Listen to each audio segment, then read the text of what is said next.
So now I'm requesting Dhamija ma'am to kindly start this webinar. Please, over to you, ma'am. So, good afternoon once again, and welcome to this next series of our webinar series. We are almost reaching 100. Maybe this is the 93rd one.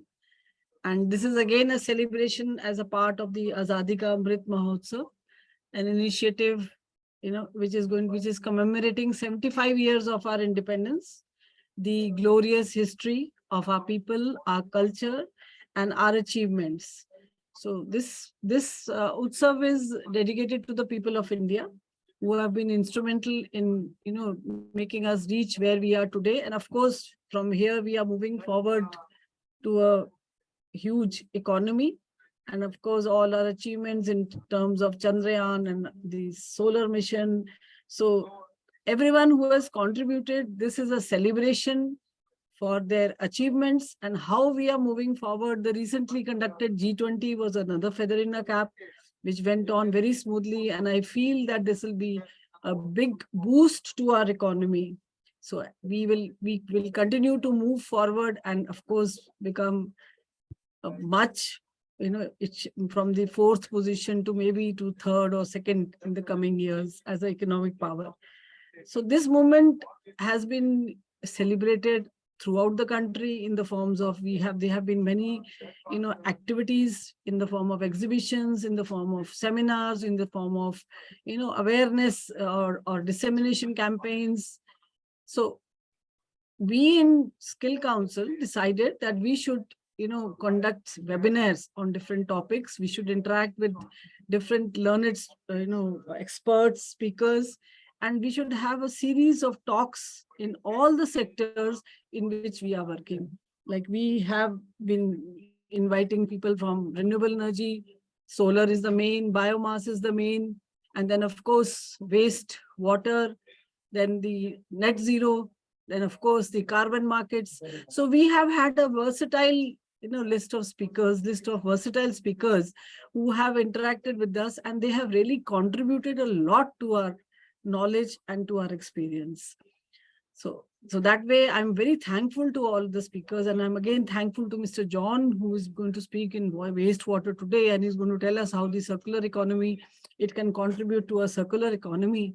So before I move forward, I would like to mention that Skill Council also is doing a lot of work in wastewater. We have done skill gap studies. In fact, it was identified at the focus area, and we did skill gap studies. We tried to identify the various job roles, what are the important job roles, or what is the occupational map, who are all involved, what all activities are to be done. And then we did develop the qualification packs for technicians. We also did develop for helpers, and we moved further forward in trying to, we organized trainings for all the technicians in almost all the 8 or 10 CTPs of Delhi. Mr. John also was a part of it, and I think he will tell us more about how the workers or the people who are working in the CTPs, they felt about the trainings which Skill Council had conducted. So with this, I again welcome Mr. John, and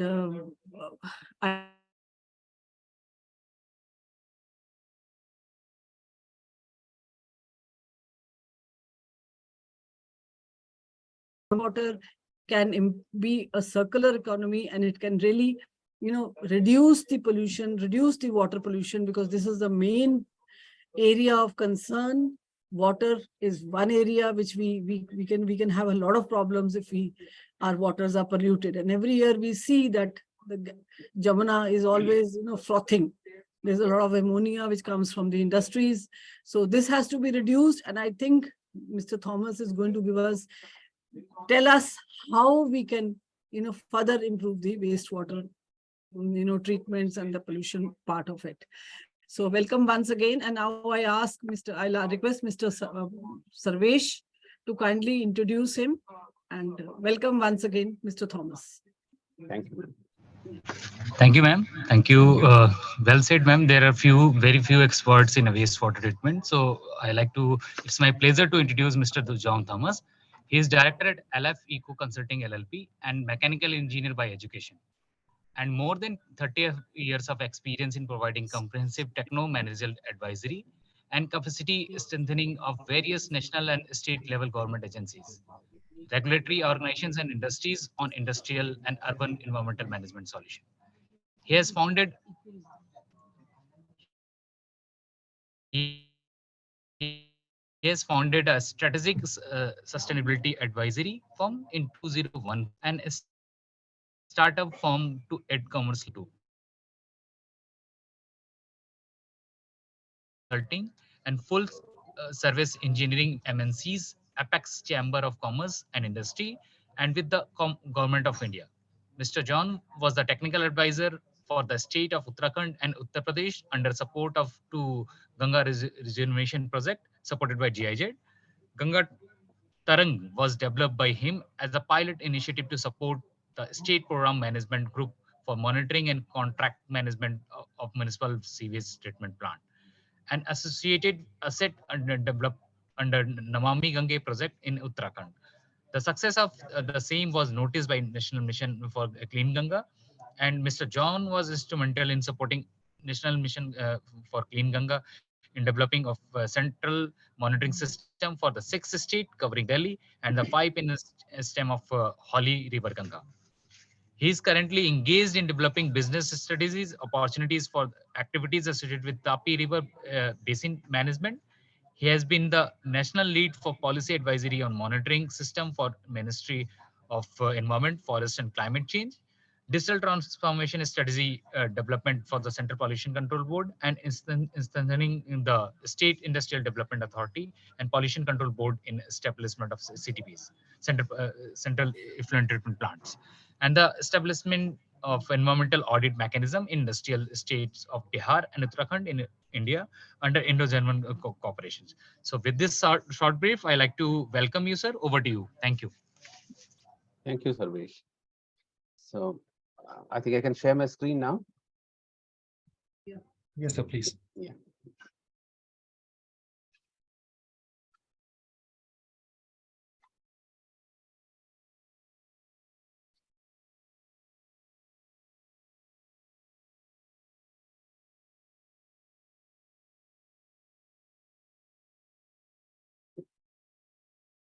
Can you see my screen now? Yes, sir. It is visible, sir. Okay. It is not visible. Ma'am, they are copying our first two slides, so it is same. Okay, yes. Okay, fine. So let me go ahead. So how I intend to go about is maybe we'll come from the global perspective and then get into our local perspective. So as you know, basically we talk about the Panchbhutas or the 5 elements which make each of the matter in the universe. So primarily it is the Vayu, Agni, Jala, Akash. So these are the components. Those are the 5 components which we have into it. So of that, Jala or the water makes the major component, which we get into, which is inevitable for our life or the sustenance in this earth.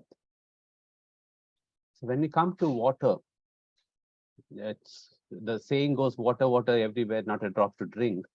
So we talk about water of that, but 97% is in the oceans. It's a 3% which is the fresh water. Even of that, 70% is in the ice caps and glaciers, which are not accessible for us. Then what we are left with is of that 3%, that is 30% of that. There's approximately 1% is in the groundwater, and accessible fresh water is just 1%. So of that, again, 1%, we see that it's in the lakes, 52%. The rest becomes as a water vapor, some in the river, and part of the living beings and the soil moisture. So what is really available for us is a very minuscule of the whole water available on the whole earth. So that is what, at the outset we go ahead. So this is a scarce resource if we see that way. Though we have to tell that there's a lot of water, 2/3 of our earth is covered with water, but what we have is very low portion, which we have for effective use. And when it comes to our national level, we are the most populous country in the whole world with around 18% of the world's population, but we have just 4% of the world's water resources. So again, we get into a skewed perspective. That is, with the 4%, we have to feed for 18% of the world's population. So that's again, what resources we are working with and to serve what extent of population. And, the annual per capita availability of water, this is actually a straight mathematical calculation. So, this is not exactly what is happening. This is just what is the total availability divided by the population. It's more like a GDP. So it doesn't really give you, it's more of a statistical figure.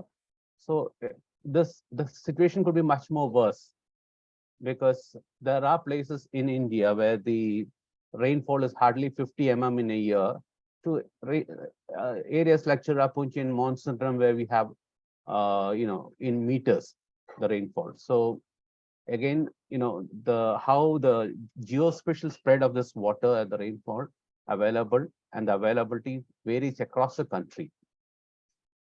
So there was again a reassessment done by CWC in 2021 for 2021 and 2031 based on the satellite data. So that is also shown. So accordingly, there have been a slight improvement which has been shown. And again, I think we don't have any census done after 2021, 2011. So most of this are projections based, thing, and then whatever is the assumed figures as such. Then again, about the water share use in India, almost 83% is used for agriculture or the irrigation activities, 12% for the industry, and about 5% is what we expect is for the domestic application, for the urban application, for which we use in our houses or for our human consumption per se, and maybe a little bit for the capital aspect. Whereas in Europe, it's 13% for the domestic, 33% is only for the irrigation or the agricultural activity, and 54% primarily for the industry activities. The reason could be that we are more agrarian even now. We are still getting into more of an industrial country as such. So this could be also one of the major reasons. People are still in the rural area where you're more into farming. So we have more demand there, or even it could be also that we don't use our water properly. That could be also the reason, which we come into subsequently. And again, if we see that globally, the population growth, we were almost steady in our population growth somewhere until the 1800s or the early 1900s. So we were about we touched 1 billion world over, sometime in the 1820s or something.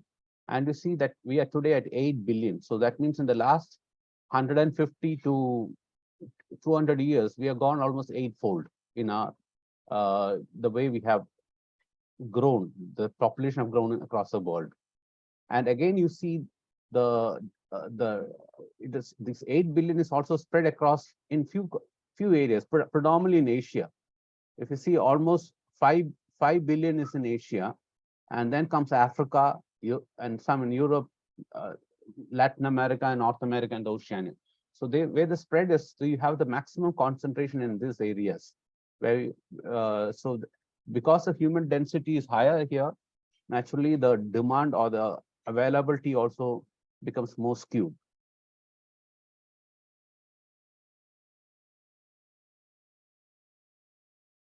So these are the water as called as a global water stress hotspots. So of that, if you see South Asia and Eastern Asia, is considered to be the worst that ways. There are other areas. Again, if you see Western and South America, the Chile side, that is where you have a lot of concerns. Again, North America towards the West Coast, you have problems there, particularly California and other areas you have there.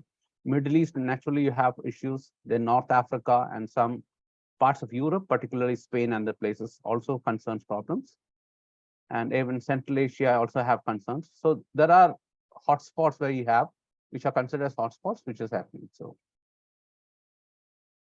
and in India, there are also water concerns. You see, this is how we are projected it as where the high stress areas where you have less rainfall, less availability, and then how we really get the water there.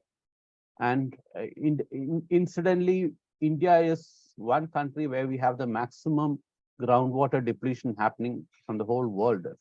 40% of India's water supply is being depleted at unsustainable rates. And we are currently at 120 in the water quality index, and only half the population of India is projected to be getting safe drinking water. So this is again, these have been the figures of 2018 or so, but then there have been a lot of changes, a lot of initiatives have been from the government, a lot of improvements are happening in the country now. So that's a positive aspect, but then the resources diminishing, or we have lesser resources, and how we actually put to productive use or put to judicious use the concern which we have is what is available, how we make best use of that. Now, there are terminology like water scarcity and water stress. Earlier, what we used to say is again, water stress, what is scarcity, which we talk about, and what is stress.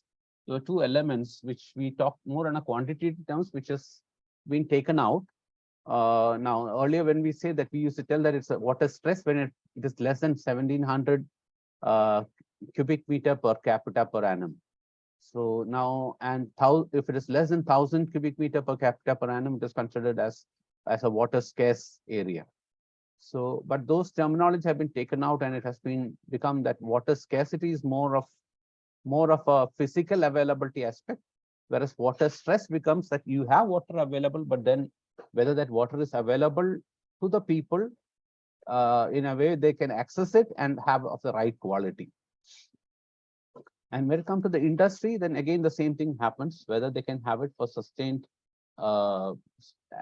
services, or what we call as the industry's sustainability risk, which is associated with. So that's called the water risk for businesses. So this is a terminology again by the, for the water stewardship and all. When we look into these are the things which an industry also look into. When we see from the risk perspective of running an industry, for example, if it's a water intensive unit, then naturally they'll have to be more concerned about the business risk associated, or the business continuity risk associated, depending upon the water availability in that area. Traditionally, we talk about this 55 LPCD, for the rural drinking water application. So just for your understanding how this 55 LPCD, or the liters per capita per day, has been worked out in for the rural space.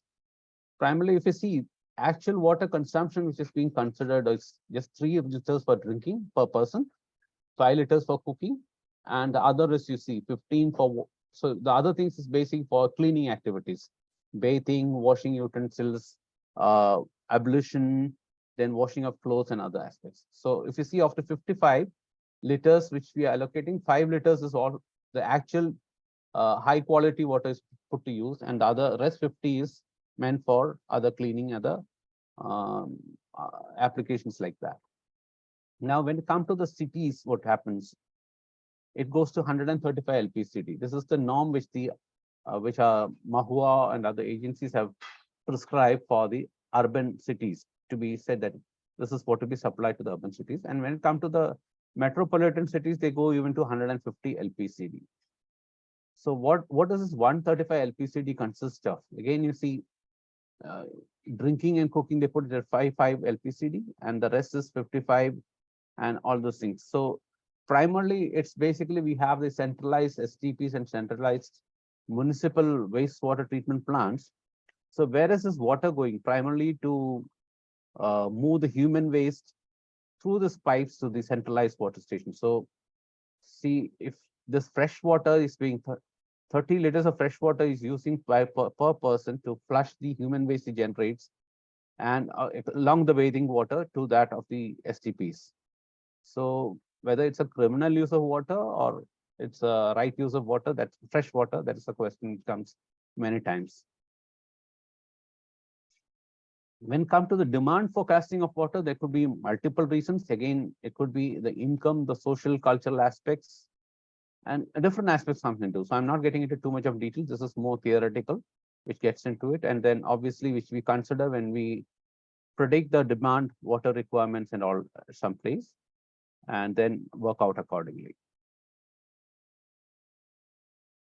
So demand for water again in India is going to increase. The population, urbanization, with the per capita increase, the industrialization. These are all the factors which are going to push the further demand for the water. With the more the capital, I mean, more the income, with more urbanization, with more the population growth, naturally the demand or the expectation of the people also keep increasing, and accordingly goes up further. We talk about wastewater. That is, once the water post use, we consider it as wastewater.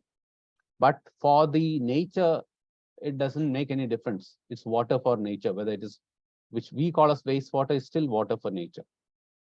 So from the nature's perspective, it's all but water, but how we are making that, because it goes back to it and what are the, where are these things coming from? So if it is from the industrial, it is going to be coming contaminated with heavy metals, solvents, toxic sludges, and all those things.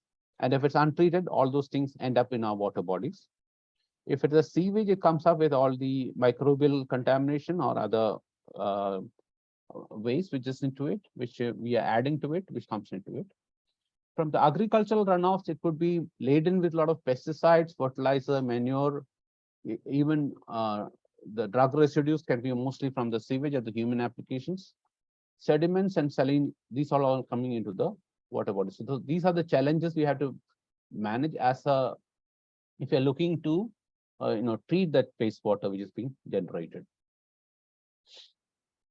Traditionally, we used to ignore pollution or the concerns which are coming up. Then we were more reactive. That is, okay, dilute and disperse it. Then we get it to the end of the pipe treatment. That is a constructive one when we developed all these STPs or the ETPs in the industry, so treat it.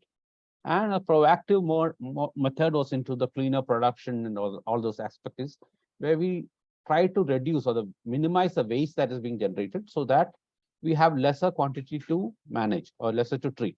So that's what's the concept which we have been, educating people, or we are trying to propagate when we were part of, when I was part of the National Productivity Council. So because from a productivity perspective, that's a resource which is to be put to best use and how we really manage it. So that was when we have a cleaner production perspective coming. So what we talk about the clean, the circular economy comes more of an extension of that. So this, I don't know how much we should spend time on it, or else I'll just skip it. It's primarily when we plan for it, for this different components, what are the timelines which we use for, when we develop the land acquisition or the sewer networks or the, hello, can you hear me? Hello.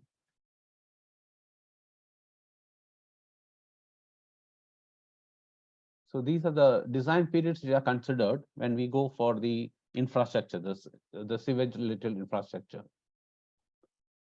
So these are design periods. So I will skip this and go to that.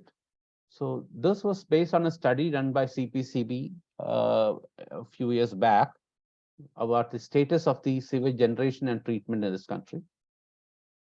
So of that, hardly 36% was, just 10% were in good condition, 36% was satisfactory. So the rest, around 54% of the STPs were in either poor condition or very poor condition. This is of the operational aspects of it.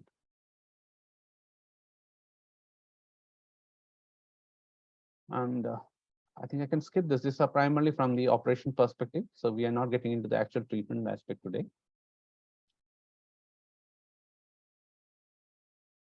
So in the wastewater treatment steps, primarily, if this is what we have been doing, we have the collection systems, and then moved into the pre-treatment, primary treatment, secondary treatment, and the tertiary treatment, which is again very few STPs or the treatment plants used to put it, because it was an optional one. Voice is not audible.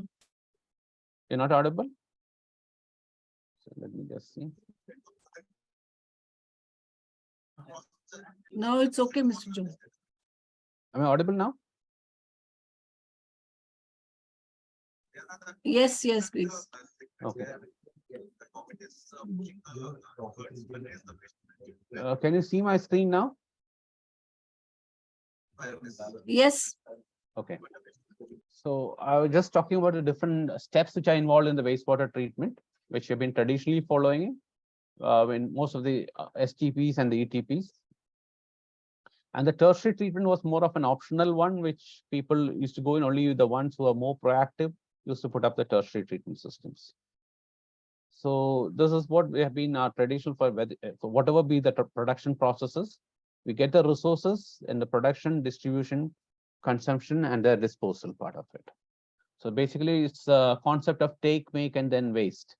So whatever we take from the earth, those resources, we make something, and then whatever is not makeable, it comes as a waste as part of the production process. And when it comes to the circular economy, basically, primarily we were intending in how to reduce the quantum of waste that could be generated. So that could looking from the different aspects to increase the life. That is, even the repair component was also coming into it. So the reuse, remanufacturing, refurbishing, recycling. So, and how do we intend a longer use for the product? How do we extend the life of the product? So intensifying use and then dematerialization. So these were the different components which have been building into the converting from a linear economy to a circular economy. So this used to be our followed waste management strategy to avoid the generation of waste, reduce, reuse, recycle, recover, and which we cannot do any of these things. Then we go for a treatment, and then what is left out were disposed of. So this used to be the pyramid, the inverted pyramid, which has been the waste management hierarchy or the strategy which I've been using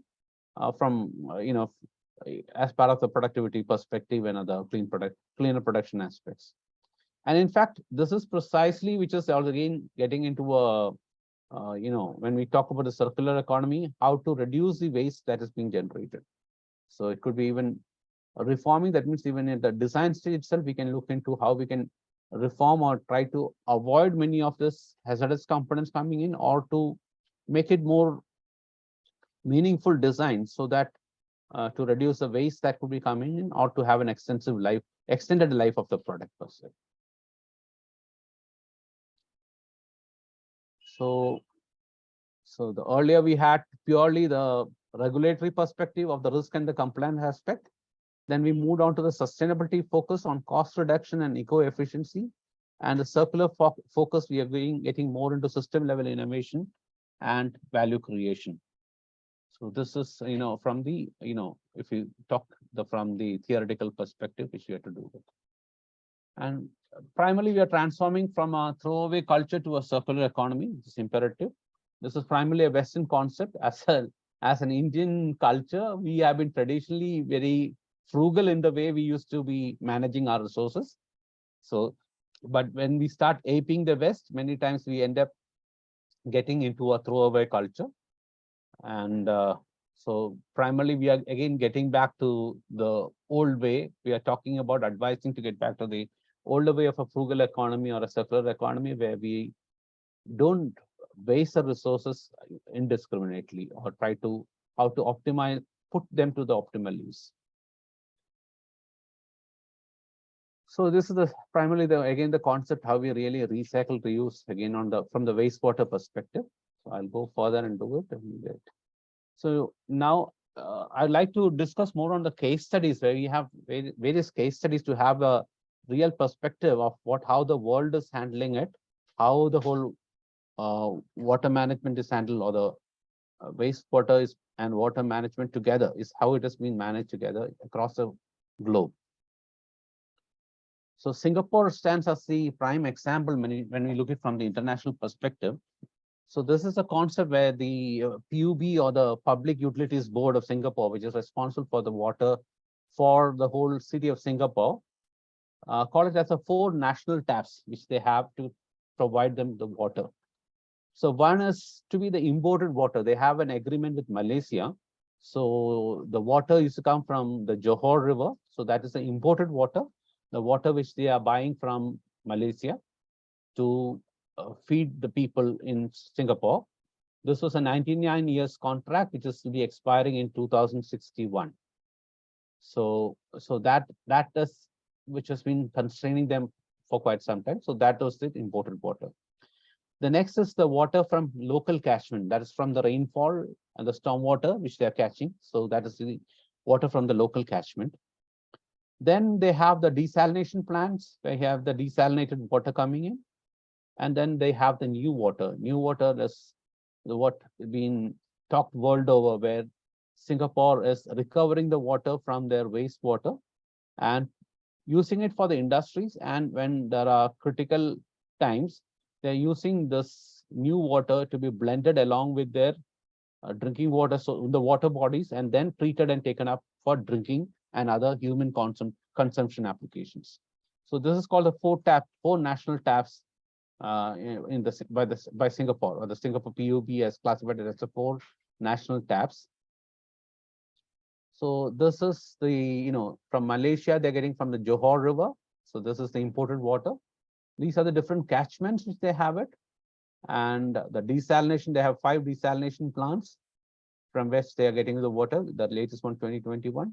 And new water is the, the one which was talked world over for how Singapore has led by example and then using it for reusing the waters. So this is again the detailing of that. The 17 reservoirs for the local catchment. Seawater from the sea, they get in the desalinated water, and the new water is from, they have 5 new water they call it as water factories, where they convert the water to reusable water. That's in the service reservoirs. And then they get the 750 new water accounts, is basically the uses of that.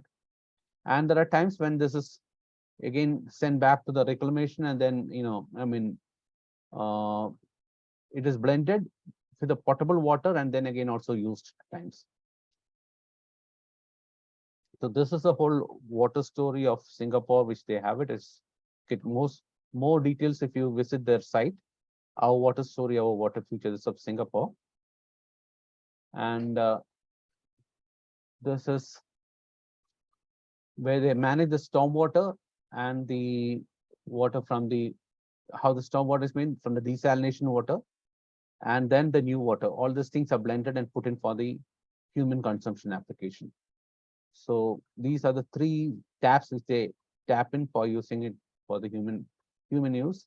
Again, it goes back to this. The reject gets into the sea, the rest comes into the reservoirs and then gets circulated. So this is the whole cycle which is there in Singapore, which is being used for it. There's a new water. What are the different treatment they do as a tertiary treatment where they take it up? The microfiltration, and then they go take it for the UV, and then the RO, the microfiltration, RO, and UV is done, and then they take in as a new water. It's a high-grade recycled water, primarily for industrial application, but they take the excess and blend it also along with the rest of the water, and then treat it before supplying it for the human consumption too. So now we get to the Indian aspect of where we have a case. I'm taking a case of Chennai Metropolitan Water Supply and Sewerage Board. So that's again a good example which we have in our country, where they are doing many things. So they have a sewer network of more than 3,000 kilometers and have 12 STPs for treating water, which the combined capacity of 727 million liters per day. And currently they are collecting 520 to around 660 MLD. That means almost 700 MLD of wastewater is coming into their STPs. They are covering 4.8 million residents, and 95% coverage is there of the people of that city which have been covered by this sewerage systems. And for their water supply, they are depending 16% on desalination, 10% on recycled, 65% from the reservoirs, and 9%, that is from the surface water, and 9% from the groundwater. This is as of 2020. The further details, if you want, is available in the World Bank has published this document as the Water in Circular Economy and Resilience, the WISER, the case of Chennai, India. So these are the activities of the Chennai Metropolitan Water Supply and Sewerage Board. So I'll go further detail into that. So the Kodungayur plant is one of the major one where they have done all this, many of these activities. So there have 3 STPs in this Kodungayur itself. And, and they also have a biogas plant here to recover from the sludges. So basically the secondary treated water here is being sent to the industries. This was a fallout of drought in the early in the 2000 when their plants had to be many of the industries had to be shut down, and which cost them the huge production losses. So the industries initiated to also buy the secondary treated plant, water from the STPs. They have put up their own tertiary plant, and then they are using it within the industries. Primarily it were 3 industries, right? The CPC will, that's Chennai Petroleum Corporation Limited, Madras Fertilizers, and Madras Petrochemical Limited. So these were the 3 ones which I initially started with. And the revenue from the sale of this 36 MLD is giving a revenue of around 222 million per annum to the Chennai Municipal Corporation. So this is a split. So around 36 MLD is going to them. So where they are just sending the secondary treated water. The rest of the cost is borne by the industry to treat it. But the fact is, in spite of this, still they make a saving of 128 million. This is of CPCL case. So capex is 760 million they have spent. They have an OPEX of 378. Still they make they could have a payback of 6.4 years with an IRR of 9%. Because an industrial raw water was costing them around 65 rupees per liter. So now where this thing, they are able to make the difference, by which they are able to have a saving as well as have it. So it's a win-win situation for both the industry as well as for the municipal corporation. If you have seen that most of the STPs run by the municipal corporations were more like a white elephant for them, they didn't have money to be operated and it was a pain. So that's what when Madam was telling under the skill council where we are training different people or the municipal corporations, this was seen more like a white elephant. Nobody want, and there are states where there is one corporation to build the plan, another corporation to run the plan, and the corporation who's been assigned the task of running the plan see it as a headache. So whereas this could be a resource for them where they could be making money out of it. That is when we move from a typical linear economy to a the circular economy. This is where the situation which becomes a win-win thing, and which we are again going further ahead. Now, having tasted this, the Chennai Municipal Corporation has gone further ahead. And then that came with the new, they have put up the new tertiary treatment plant and RO plant themselves and started supplying to the industries at 130 liters per KL. So this is a case where 2 plants have been put up, but the Wabag and ID consortium, this Israeli company, and VGR Energy Systems, with 30:70 equity debt ratio, and the financing for one project was done by the TN Sustainable under the Amrit, and one by the World Bank. So the capital cost was around 6.32 billion, and they have an operating cost of around 972 million per year at 36 rupees per KL, considering this is a cost which they incur for the operating, whereas they're getting 130 per KL. So the annual revenue is around 2.7 billion and a payback of 4.9 and a 17% IRR. So this has become a cash cow for not just the Chennai Metropolitan Corporation for this water supply and sewerage board. Not only they're getting the revenues, but for this corporate, they are also able to divert fresh water for the residents of the city rather than to the industries. So industries are able to use this water as such. So this is again a shot of the 45 MLD tertiary treatment plant, which has come up in Coimbatore. Yeah. And so this is the RO plant out there. So now they have gone further ahead to get a 260 MLD plant developed for the indirect potable reuse, more in the lines what Singapore is doing, where for post advanced purification, they're putting the 10% into the lakes, and then they're taking it to the drinking applications. So this is again an initiative which is in process, This is to be completed by 2024. So Chennai is currently working on this to reuse it for portable applications. Apart from that, they are also having biogas plants. So from which they are generating, recovering biogas. I mean, 7 megawatt capacity is there. So and they produce 144 gigawatts from commissioning till 2020. So again, they have a IRR of around 35%, so they could get a payback of 2.8 years. If they're further going with the renewable energy of putting up further solar PV plants there, they're also recovering, revenue from the sale of the dried sludge, which is sold as soil conditioner at 71.5 rupees per ton. So apart from that, this contribution they're doing, which is again a minor one, they're going to the traffic islands, Chennai Metro Rail, they're again selling water, and again these are the aspects.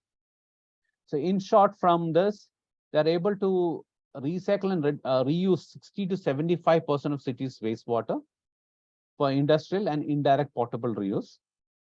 So this will also help them in diverting 380 MLD of fresh water for domestic consumption at much more economical cost to the citizens of the city or the residents of the city.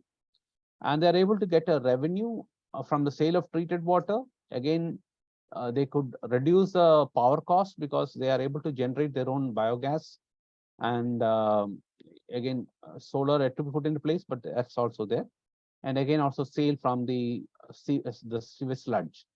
So these are different circular economy aspects they're built into the systems, which could be something which can be exemplary for the other municipal corporation wherever possible. But again, it's not an apple to eye comparison across the country, because a situation in Madras or in Chennai may not be the same as that of Banaras or Allahabad. So according to that, we need to have customized solutions prepared for each city.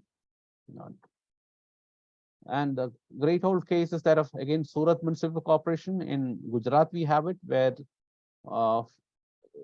the Surat Municipal Corporation is supplying 40 MLD of treated wastewater to the Pandesra Industrial Estate for the textile industries there, for their expansion part of it. So this is again a case which we have it in. They're also, this is what we have taken different industries and Uttarakhand Municipal Corporation, Jal Board officials to this place to have a look at these aspects. So this is a treated water quality which is being used.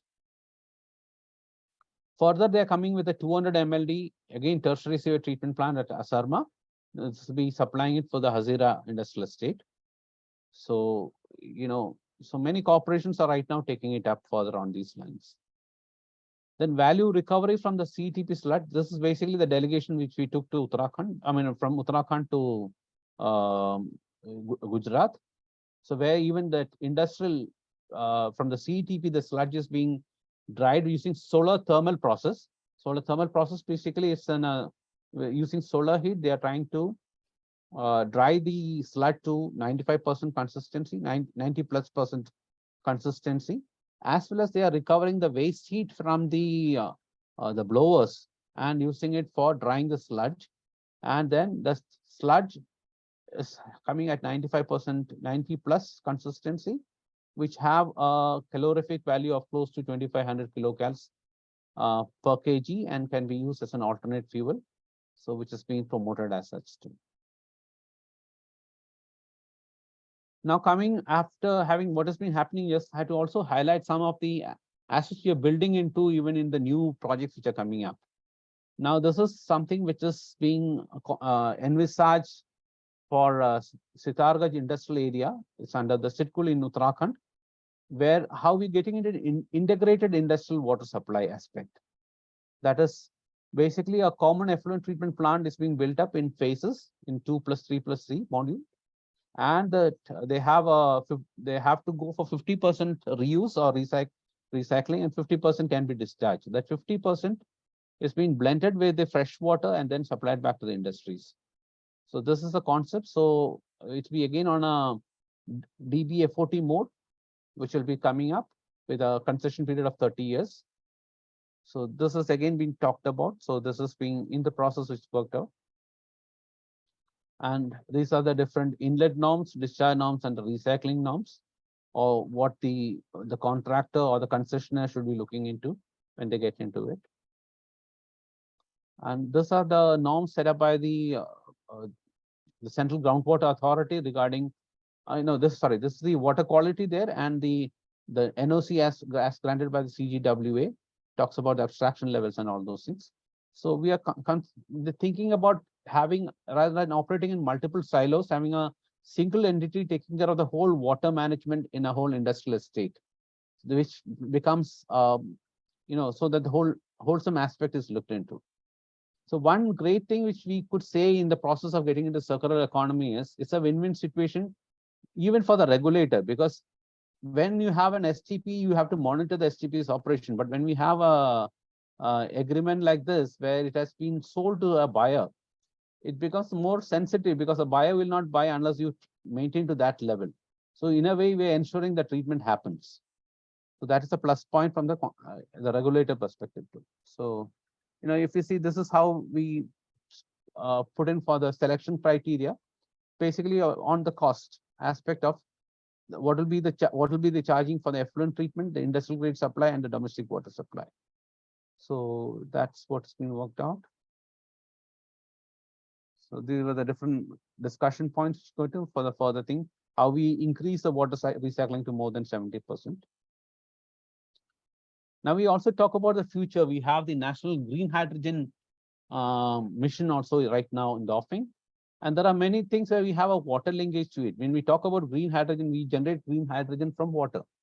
So where do we get that water? So this is again where the wastewater treatment plants could be the source of water, because otherwise they may have to look in for a desal plant or something like that, which would be a much more costly perspective for them. So from a sewage treatment plant, we can provide perhaps the biogas if we are going by a turquoise hydrogen. But if it's a pink hydrogen or green hydrogen, perhaps we can supply them with water. So that's how there could be an integration with the wastewater treatment plants with a green hydrogen industry. So if you see, basically they have either the groundwater, chlorinated city water, seawater, or treated wastewater. Because if you're taking, it may be very difficult to get sanctioned for a groundwater or a chlorinated city water for a green hydrogen plant. Seawater would be a very costly proposition, and again, managing of the wastewater and all those things again becomes, the reject of the seawater is again a much expensive proposition and needs a lot of clearances. So it becomes much more easier if we can work along with the treated wastewater, or because even getting a surface water clearance will not be that easy when it comes to the green hydrogen plants. Now, there have been different policy interventions from the government which are supporting this circular economy aspect. So this is basically from the Ministry of Power, which mandated the use of treated sewage if in the 50-kilometer radius. And it has been further sweetened by the thing that now it is mandatory on the power plant to even establish or set up the all this pipelines and the transportation and even the tertiary plant. Earlier, it was the ULB's responsibility to build that. So now it has been further sweetened in 2020. Now the onus is right now on the thermal power plant to build these things as part of it, and also report to the Central Electricity Authority. This is an MOU signed by NTPC for taking 80 MLD of treated sewage water to the NTPC's Dadri plant. Then again, there is a policy regarding use of treated sewage water by the Ministry of Jal Shakti, which is again supporting it. So Arth Ganga interventions are there, which is again for monetization of the reuse of treated wastewater and sludge. So this is one thing where the Indian Oil Corporation has signed an MOU for the, taking up 20 MLD of treated wastewater, by which they become 100% dependent upon treated wastewater rather than fresh water for their refinery applications. And again, for the sludge management, so they are expecting around 2,500 metric tons of sludge to be generated from these STPs. This is under the Namami Gange. So there is a major initiative. Even they're working with IIT Delhi for making the sludge into usable products, even into the paver bricks and other bricks also. So if not as a soil conditioner, so these are the different aspects being looked into how we can get value out of this, the waste. So this is again a national framework on this use of it, wastewater. And for your information, this is another development which have. This is the Bureau of Water Use Efficiency, maybe on the lines of which we know of the Bureau of Energy Efficiency, which has been developed under the National Water Mission under Minister of Jal Shakti.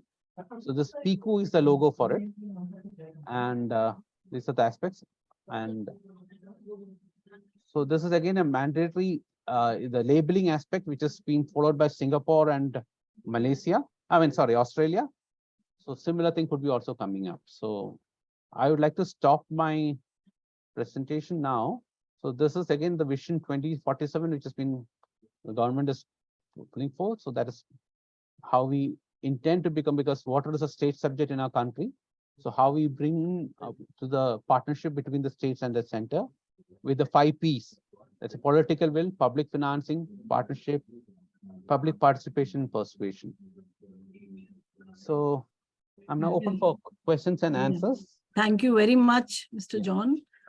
I think besides covering the various aspects of the technology, you have even given us a very good policy perspective of all the organizations also who are working in this and who are trying to improvise the views of wastewater or the equipment associated with this.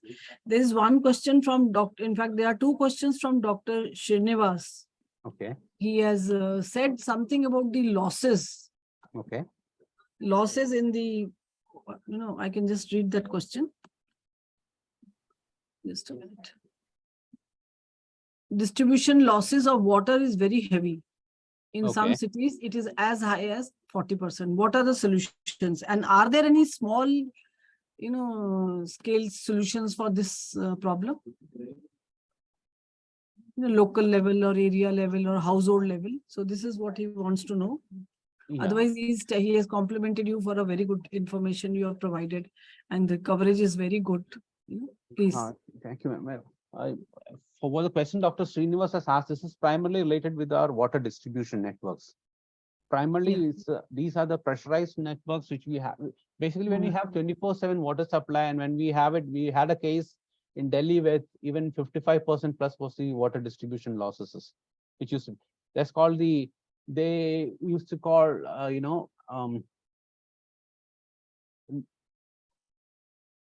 they have yeah. Hello, can you hear me? Yeah, please. So I don't remember the name which they used to use in the water boards terminology. Basically, this is basically they considered as the water loss. Water loss, primarily these are during the conveyance systems because of non-maintenance of it. It's basically a maintenance issue which is happening because of the breakages which being not monitored and all those things. So one solution for this is the water audits and having, the complete thing on the SCADA network. It can be easily managed. Basically, it's a management issue. It's an operation and management issue. It can be very well managed if, if the particular department which is managing it can take initiative on that and get it done. So because across the globe, people are managing it to bring it down to less than 5% or 6%, the losses. Yeah. Okay. So, yeah. I think Dr. Vanita Prasad is also with us. She is also working a lot on wastewater. Dr. Vanita Prasad, would you like to come? Are you there? I think she's not there. So my question is that, see, you have given, it is a very good concept, a circular economy where we reuse the water and we reuse the sludge. But as you know, in most of the CTPs, like in Okla also, we could see a room full of sludge. I think that they have been hoarding it for the last so many years. So sludge utilization is, I think, so very poor. There's no reuse, or they are not trying to put it to any use. What about the pathogens? Because most of the time, these sewerage plants are also there. What about the pathogen load in the sludge? This is being tested in terms of chemical and biological Yeah. Well, there are two aspects to it. Primarily, when we come to, let us take two differently. What is the CTP sludge, and that is of the STP sludge. Okay. Mm. In the typical STP sludge, you are bound to have the coliforms and other Yeah. health-related aspects associated with the bacteria and other other pathogens. So generally, it is to be told that if it has to be used, you need to at least store it for 3 months and the sun-dried sludge, so that effect comes down for it. Frankly speaking, we don't have a policy Okay. in our country for the sludge management, Yeah. and only the Brihan Mumbai Municipal Corporation has insisted on going for a Class A sludge. Otherwise, what we generally have it is called the Class B sludge, which have a, as he told us, more which concerns regarding this Pathogen. pathogens and the human health aspects of it. Mm. But many times, if you see, the farmers go ahead and take the sludge as soil conditioners or as fertilizers, Okay. primarily when they are into commercial farming. Okay. Okay. So if you see in Haridwar and all those places where people take the sludge off, where they make it, grow vegetables which they are selling in the market, not for their own consumption. So, Mm. and many times there are also restrictions, which again, depending upon the sludge, it has to be analyzed for whether they have heavy metals or other aspects before we really put in for applications which need for the human consumption products like that. So some more work on the sludge part has to be taken up, Actually, a lot of has to be done from the human health perspective, whether it have any impact on the human health, and for what sort of crops can we use it? Can we use it for food crops, or can we use it only for other type of crops? So that's something, again, whether it can be for fruit trees or whether it can be for anything like cabbage and cauliflowers, can it be applied for? So there need to be, frankly speaking, there not to be a lot of study done for that aspect. That's why when under the NMCG, they're looking for alternate aspects, whether that sludge can be used for developing bricks or the stone pavers or something of that. So what are the other applications? Why only as a soil conditioner? Can it be used as something else? But if you do biogas, so the sludge, that is also one of the best options. Which one? If you use the sludge for energy production through the anaerobic route, Again, that also anaerobic mode, we can use the sludge for energy production only if it is the primary sludge. The secondary sludge, which comes from a typical SBR or other sewage treatment processes, are already aerated, so there isn't hardly any potential left for biogas generation from that. Okay. So the biogas generation potential will be very, very low in that sludges, which are coming from a aeration post the aeration process. So primarily what they used to do in the earlier STPs, where they used to have a primary clarifier, and that primary clarifier sludge was the one which is majorly helping to get so much of biogas from it. Yes. In Delhi also you have so many CTPs.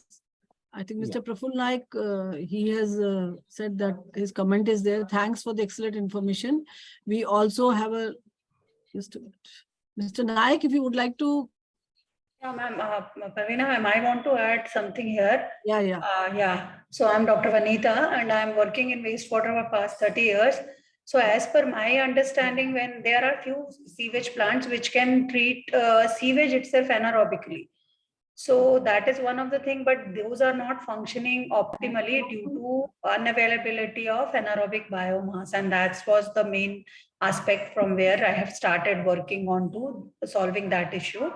But as you mentioned, that aeration sludge when dumped like this is having pathogens.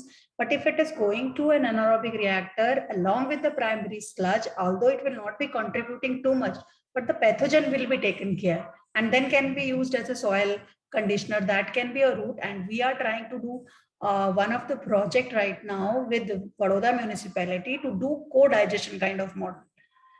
Because methane generation has to be, which can be utilized. And that's what we are trying to demonstrate here with VMC. Okay. I think in Okhla also we have this biogas generation from the sewage in Delhi. Yeah. That's what I know. Yeah. In Baroda also we have one plant which is not giving the gas which they expected. And there are a lot of plant in UP also, in USB based plants. So there are plants, ma'am. There are, I think, 586 or 600 something number is there. The sewage Yeah. plants which are working on to USB technology, and then not working optimally, and that's why now we are more working on SBRs and MBRs. They're rather not than- working for some specific reasons. Actually, these Yeah. are all put up under Ganga Action Plan 1 when we had a cooperation with the Dutch. Correct. So it was the Dutch initiative. Under that, we had many of these USB plants put up in our country. Yeah. But the fact is the feedstock which goes into it, or the effluent that goes Suresh? into it, should be rich with higher BOD levels and higher, the organic content to generate biogas. He's not busy. Correct. John sir, correct. So Yeah, but whereas we get what is called as the, whatever tapped wastewater coming, that's primarily which is coming at even BOD level of 60 to 80, milligram yeah, per liter. I know, sir. That's why we are coming up with a co-digestion model where we are trying to say that municipality has to manage both the solid and the liquid waste. So why can't we do it together? And that's where we under Amrit challenge, we are trying to demonstrate that. Right. So And that will thing is, reduce the municipality treatment cost. Yeah, because when you're working in areas like Gujarat or Tamil Nadu, they are already having shortage of water, and Correct. they are paying heavily for water, the industries. And Yeah, no. and both of them are industrialized states, so you get people to buy that water. That's the advantage. And because of that, the municipal corporations are able to survive. But when you come to the Ganga belt, when you have in the UP, where if you dig maybe 3 meters, 3 meters down, you get fresh water. So whether will be they ready to pay so much of water and buy the treated wastewater? So that is a concern which many of the corporations have in the Ganga basin.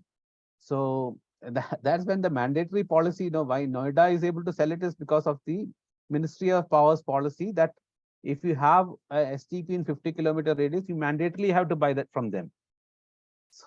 So that's how they are able to sell it. Otherwise, you will not find buyers for your treated wastewater. So that's a challenge which many of the corporations also will face. Thanks, sir. Yeah, thank you very much. I'm just reading out this comment by Mr. Naik. Thanks for the excellent information in the presentation. We also have a lot of water wastage in households. Lot of water loss is observed through RO systems installed in households for treatment of potable water. Some sort of recurring cess payment for households using households using RO for treatment of potable water may bring down use of RO in households. And then mandating water meters for usage-based charges can be another initiative.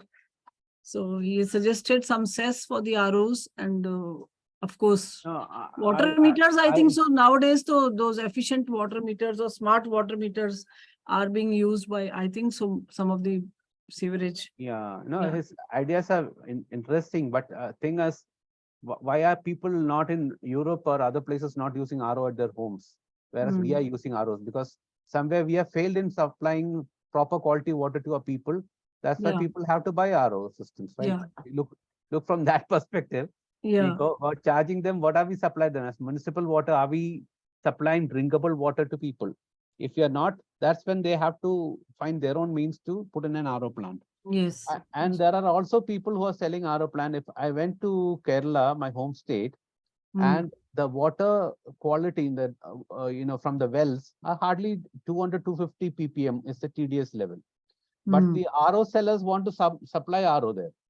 So you don't require an RO when you already have water, raw water at 250 ppm. But there are people who want to meet their targets, want to sell something. So they are also pushing those things there where normal, ultrafiltration or any basic filtration is good enough to protect the people. So, there's a lot of misinformation also going on. Yeah, lack of awareness, lack of this thing. Exactly. The scare of getting infected through bad water. Exactly. Quality. That it's is a health. more there. Yeah, people are concerned about the health. Yeah. People are worried about the health, whether taking that water will impact their health. Yeah, water is the ultimate carrier for all the infectious diseases, Yeah. That is why. And Any more questions? I think we had a very wonderful presentation, Mr. John, and so much of information.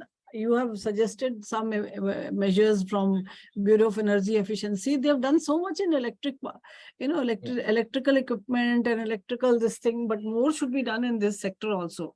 And I think the publicity also for these meters and all and other devices, though when you see the equipment or the the new flush systems or the water sprinklers and all, so so many efficient devices have come up. Maybe more is needed, and more. Ma'am, this has just come up in 2022. That's the Bureau of Water Use Efficiency, on lines of Bureau of Energy Efficiency. So this will be coming up with, then we will have similarly mandatory labeling for all the water faucets and all water equipment, like the way we are doing it for the electrical equipment now. Now, if you want to buy a AC, we look for whether it's a 4-star or a 5 stars, and then we take a decision.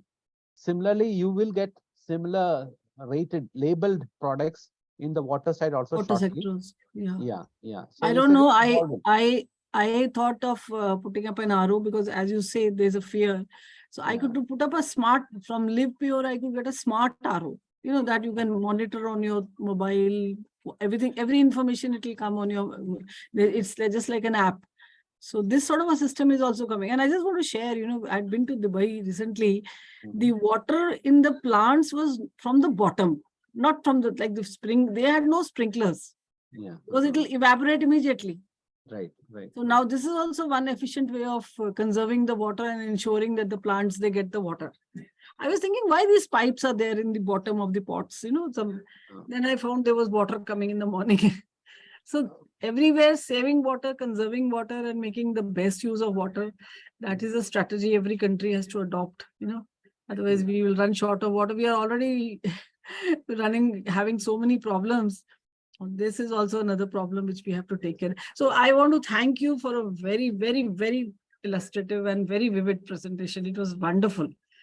And I again say that I'm very grateful that you accepted our invitation and you really gave us so much details. But I'm only this thing that there was no coverage of Delhi. I think Delhi has got no illustrations or no examples or no case studies. There was no, Delhi, there's a lot to evolve in Delhi to come to that level. Even what Dr. Srinivas told, that the water losses may be pretty high in Delhi. So there are so many CTPs, there are so many, like you and I, we have visited so many, and some of them in a really bad condition, even though the treatment process is on, but still I don't think how effective is the treatment and how many industries are actually associated or they are participating in those treatment plants. The primary thing is they don't have even the sludge disposal facility. So they don't want to treat, because the more they treat, they are going to generate more sludge. So it is just passing through. Frankly speaking, just passing through. No treatment is happening, because if there is a treatment, there is going to be sludge generation. Of course. And if there is a sludge generation, it has to be, disposed somewhere, unless it is used productive use somewhere else. So what we tell is, like the way we used to do our blood, urine, and stool testing. The moment we take the wastewater and the sludge tested, we will know whether the treatment is happening or not. So if you really do a proper audit, many things will be exposed. But I think NERI, when we had, you remember when we were visiting these plants, NERI was doing some study for upgradation of the plants. I don't know whether that has been shelved or it has been completed. So there is a need. Unless you have a facility to dispose of the sludge, whatever you do will not happen, because if they're going to treat again, they will be generating sludge. So even the treated water is being just put in the drain, in Okhla, we saw it there. They don't have any reuse. There may be hardly any treatment happening. That's why they are not able to reuse. And it may be just going into the drains as such. So it's actually ISO right now, because unless we handle the waste being generated, that's a sludge being generated. Most of them, because it could be hazardous sludge, which is coming from the CTP. So that hazardous waste has to be managed properly, for which Delhi does not have a hazardous waste facility. So if it has, I think one thing which has come up in in West Delhi, that is that near that, Azadpur? no, near that Badli Okay, area. okay. Yeah. Okay. So that I don't know what's the capacity of it, but if it can be used to, otherwise the government should give them permission to move to Haryana or some other state where they have a facility. Hmm. The industry They movement may of the, not allow. yeah. So To I add mean, to this discussion, They won't John allow. sir Who will and take the Parveena hazardous ma'am, waste? I don't think so. Parveena ma'am, I wanted to add here, John sir, sorry, I am interrupting. What we have done with Gujarat CETP, this is a No, please, di-cluster please. CETP, and secondary sludge has been taken care by using anaerobic digestion, which saves them around 5 crores a day, because they need not to then send this excess sludge to hazardous landfill site, because that transportation cost was available. So we have submitted a study with them, I think 2 years back, and they are trying to get that done. So when CETP secondary sludge can be taken care, any STP secondary sludge can be taken care by that pathway. Yeah. Although the sludge gas generation is little lesser, Yeah, of but course. whatever it is getting, the cost of treatment will come down drastically. Yes. And it will happen on site, and that may improve this treatment of water actually, John sir. The ma'am, primary what told is objective right. is not gas. Yeah, It is to because stabilize the sludge also. No? The sludge, Gujarat yeah. CTPs, they are pretty progressive. They would like to Yeah. experiment new things and try to do something on Correct, that lines. correct. And once they do it, that's a very much business oriented state. So people work on the economics very fast on that. Whereas you don't get the same response in Delhi. So what Yeah. he told is right. That's why again we cannot compare apple to oranges. So what happens in Gujarat cannot be compared in Delhi, because they have different set of challenges in Delhi. Yes. And it's not happening. Delhi, it's not happening, whereas Gujarat, it's happening many things. Yeah. So So I again want to thank you once again, and I want to request Mr. Sarvesh to kindly say the formal thanks to all the participants and of course to you. Yeah, Mr. Sarvesh, please. Thank you, ma'am. Thank you, Mr. John Thomas. So it was nice presentation, and we have covered all the aspect on the wastewater treatment. Even the country like in developing country like India, we need experts on advisory. Not only the advisory, we need experts on to deliver the skills. So we are happy to share that Mr. John Thomas is our master trainer on the wastewater treatment, and we are happy to associate in future as well. So with these words, I like to thank everyone who participated in this webinar. We'll meet you on the next webinar on next Friday. Thank you. Thanks so much. thank you, everybody.